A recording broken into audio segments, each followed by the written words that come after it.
Okay lang po. Yes. Abid pan kami no. Kamusta? Okay na. Wow! Galing pala. Saan ba yun? So ayan mga kaibigan, dito nakita rin natin ang pagdating ng ating Mayor Vico Soto sa sinasagawa ng pagkakausap. At dito talagang pinisitahin, kakausapin personal ng ating Mayor Vico Soto ang ilang sa mga sinente kung sa ganon. Ang nasis pa sa ayos. Kaya kanilang mapag-usapan ngayong araw dito sa sinasagawa ng pagkakausap. At dito ay nandito din ang punong barangay ng Sagan na si Cap Martin natin ito.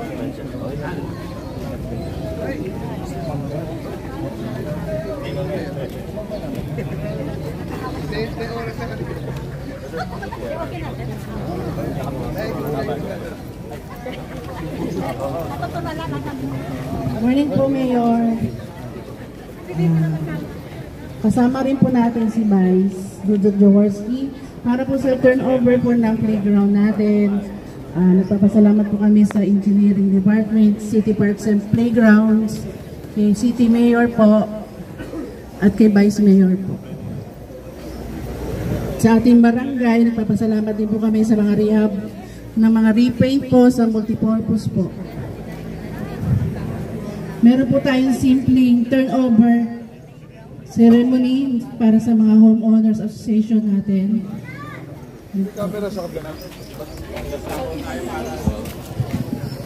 Magandang umaga po sa ating lahat. Vice Dodot, good morning sa lahat po ng mga kasama, kina Cap Marvin at sa Barangay Council ng Sagad. Sa lahat po ng ating sa HOA, sa mga residente po natin, ako po yung nagpapasalamat sa inyo. Ito po hindi naman po malaking project ito, itong sa park at bucket park at playground natin. Pero ito po yung isa sa nakita ni, actually si Vice Mayor Dodot ang isa sa una, pati si Kong Roman. Noong nanggaling po sila dito, naikwento nila sa akin na kailangan medyo ayusin po natin ito dahil kakaroon daw ng ano na. Kaya minabuti po namin na gumawa ng konting project kahit maliit lang naman po ito. Ngayon, ang gusto ko rin pong ikwento sa inyo yung tungkol sa court natin. Ito, okay na po ito. Walang problema, magagamit po lalo na ng mga kabataan. Makakaiwas na rin tayo sa kung ano man ng mga nangyayari dito na hindi maganda nun. Pero yung sa court po kasi, kung matatandaan po ninyo, Kap, mga kagawad, mga kasama, meron po talagang project yan para sa two-story multi-purpose basketball court. Ngayon po, meron lang pong konting problema sa lupa. May budget na yan. Engineer Arta, tama po ba? Diba, na-budgetan na natin yan.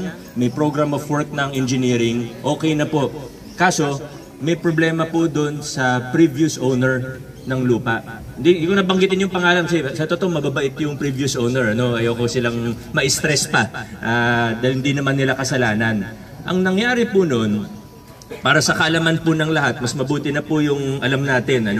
Ang nangyari po noong 90s, kinuha po ito ng city government. Siguro yung mga matatagal na dito, natatandaan nyo naman po.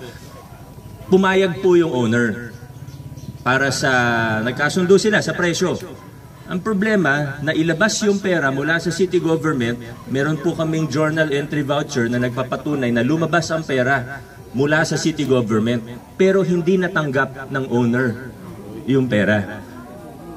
Yes, opo, yun po yung nangyari. Kaya, ngayon, nung naghahanap na ako sa land management natin, sa LGU, hinahanap ko yung titulo, wala silang maipakita sa akin.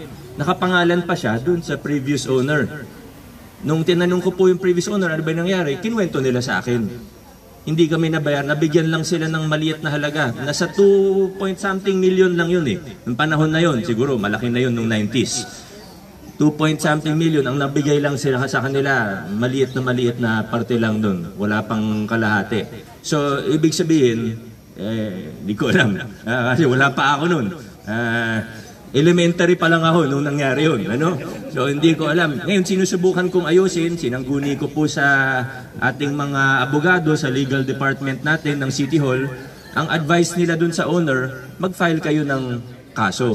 So nag-file na po sila sa Regional Trial Court ng kaso para sa claim ng just compensation. Tama lang naman na babayaran sila. Ang problema ko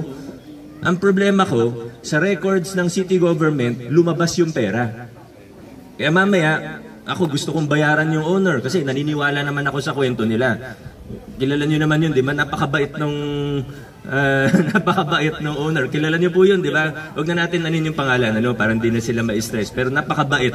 Kung mapanood man nila to, mabait po talaga yung owners na ikipag-usap sa akin. Ang problema ko at humihingi ako ng paumanhin sa kanila dahil hindi ko mailabas yung pera kasi mamaya may sumilip, sabihin, lumabas na yan nung 90s. Tapos babayaran mo ulit. Parang doble yung lumabas na pera ng gobyerno. Ang problema, yung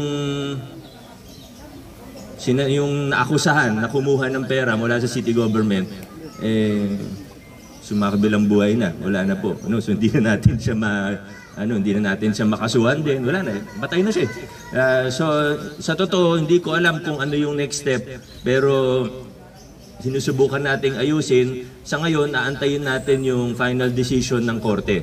Pag sinabi naman ng korte na pwedeng bayaran ng LGU o nag-order sa amin na babayaran siya ng LGU, gagawin na natin para matapos na yung problema natin dito sa court, matuloy na yung project na nire-request po ninyo. Ulitin ko lang po, may program of work na po yan, may plano ng engineering, may nakatabi po tayong pondo para sa mga 40 million yan, mga more or less, 38 yata. Basta sabihin natin, almost 40 million, tinatabi lang po natin para sa court dito. Pasensya na po sa mga taga-Pable, pasensya na sa mga taga-Barangay Sagad. Hindi naman natin ginusto na ganun yung mangyari. 90s pa nga, nagsimula yung problema. Saan po ninyo na hahanapan natin ng solusyon, pero sa ngayon talagang aantayin natin yung desisyon ng korte. Salamat po sa pakikinig at God bless po sa ating lahat.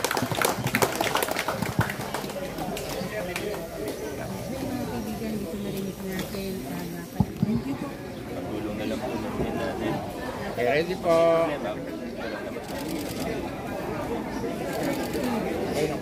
Kasama ko.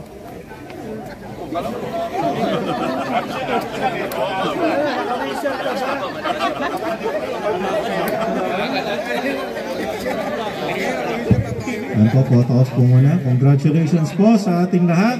At sana po pangalagaan natin ang mini park at urban garden na rin po sa likod. Sa likod po may nakikita ko sibuyas.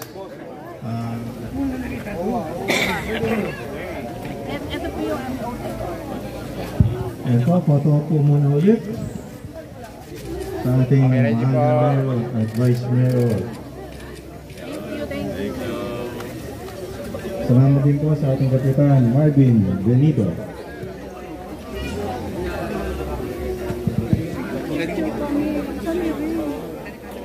Salamat dapat lahat ng part natin.